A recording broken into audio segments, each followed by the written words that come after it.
வணக்கம். சற்று முன் கிடைக்கப்பெற்ற மிக முக்கியமான செய்தி ஒன்று வெளியாகியுள்ளது.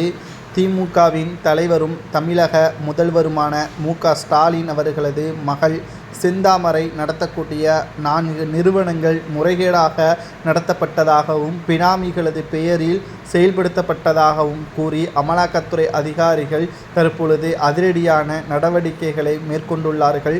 நேற்று காலை 8 மணி அளவில் முதற்கட்ட அறிக்கை வெளியிடப்பட்டு நிறுவனத்திற்கு சோதனைகள் நடத்துவதற்கான அனுமதியையும் நீதிமன்றத்தில் அனுமதி கோரி தற்பொழுது நேற்று இரவோடு இரவாக கிட்டத்தட்ட 3 நிறுவனங்களிலும் செந்தாமரை வீடு மற்றும் சபரீசன் அலுவலகங்களிலும் தொடர்ச்சியாக சோதனைகள் நடத்தி 84 கோடி ரூபாய் வரி ஏய்ப்பு செய்ததாக குற்றம் சாட்டப்பட்டிருக்கிறார்கள்.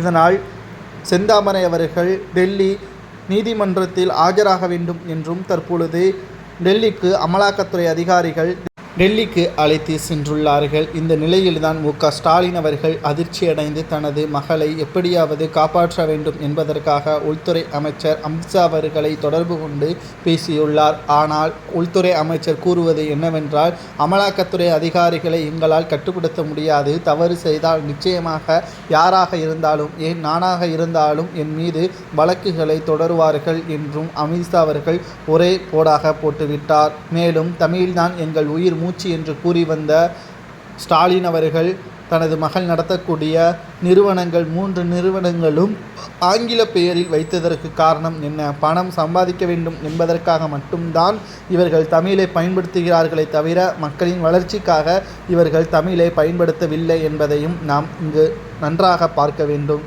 குறிப்பாக சொல்ல வேண்டும் என்றால், மு.க.ஸ்டாலின் அவர்கள் தனது மகளான செந்தாமரை அவர்கள் நடத்தக்கூடிய நிறுவனங்களின் வளர்ச்சி கடந்த 2021 சட்டமன்ற தேர்தலுக்கு பிறகுதான் அயராத மிகப்பெரிய அளவில் லாபம் தரக்கூடிய நிறுவனமாகவே மாறியது. ஏனென்றால் பல்வேறு சலுகைகள் தமிழக அரசு வழங்கியதோடு தனது மகள் ஆசைப்பட்டால் என்ற காரணத்திற்காக லண்டன், சிங்கப்பூர் போன்ற நிறுவனங்களுடன் டச்சப் செய்து பல கோடிகள் வரி ஏய்ப்பு செய்ததும் இதன் மூலமாக தெரிய வந்துள்ளது.